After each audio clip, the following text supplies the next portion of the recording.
Welcome to Arizona 235, Field Density and Moisture Content of Soil and Soil Aggregate Mixtures by the Nuclear Method.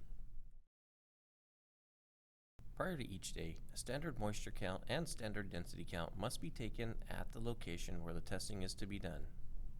Select a location for the field density test at random, where the gauge will be at least 24 inches from any vertical projection such as a trench wall, a retaining wall, or a pipe. And it must be at least 15 feet away from any person or vehicle, and at least 50 feet away from another nuclear gauge. If it's within 24 inches of a vertical projection, refer to Section 8 of Arizona 235, Trench Correction.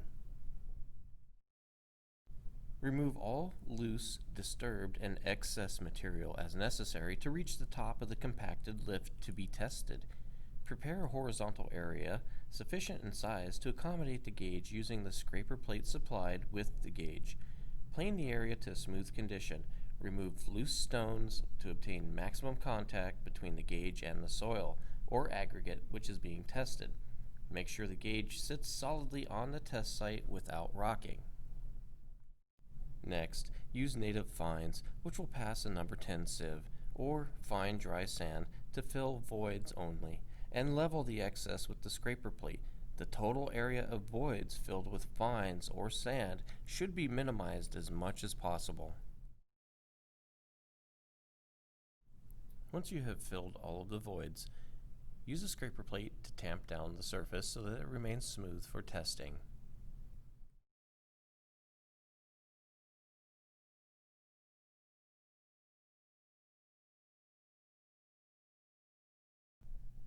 To prepare the gauge for direct transmission testing, place the scraper plate drill rod guide on the test site so that the access hole for the probe will be at the desired location. Securely hold the scraper plate in place while driving the drill rod into the material.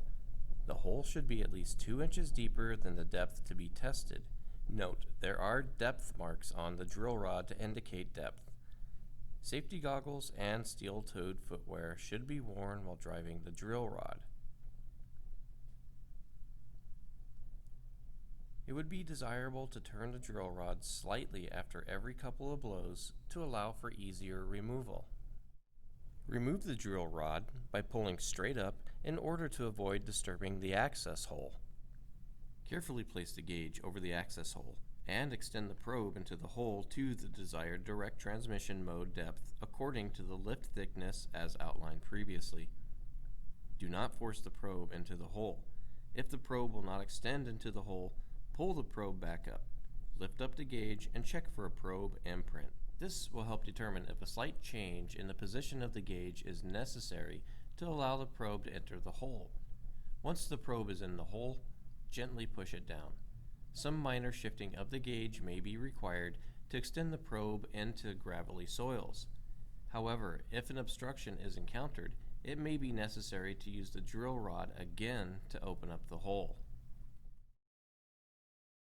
Take density and moisture counts for a minimum 1-minute time period by pressing the proper button on the gauge.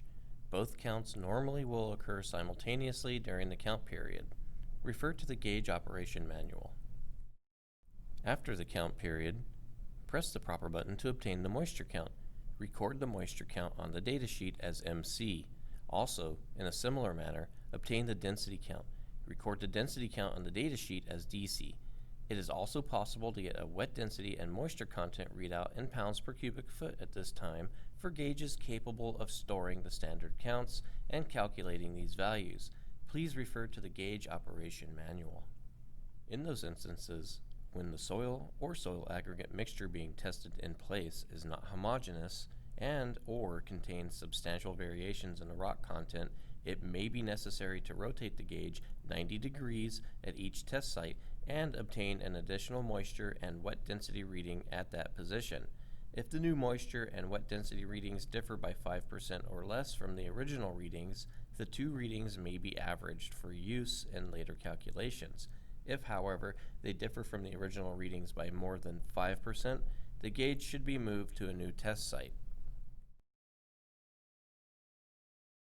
Now, prepare an area directly underneath the nuclear gauge for excavation. You need to obtain a minimum 3,000 gram or 7-pound sample of excavated material and weigh to the nearest gram. Record that weight of the sample as A. Sieve this material first over a 3-inch sieve to determine the presence of any oversized rock material.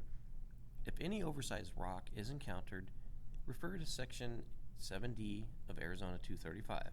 If not, sieve the material over a number 4 sieve, method A, or 3/4 inch sieve, which is alternate method D, and record the weight of retained material as B. Proceed to calculations. Please be sure to review all of the material available in your Field Technician Certification Workbook.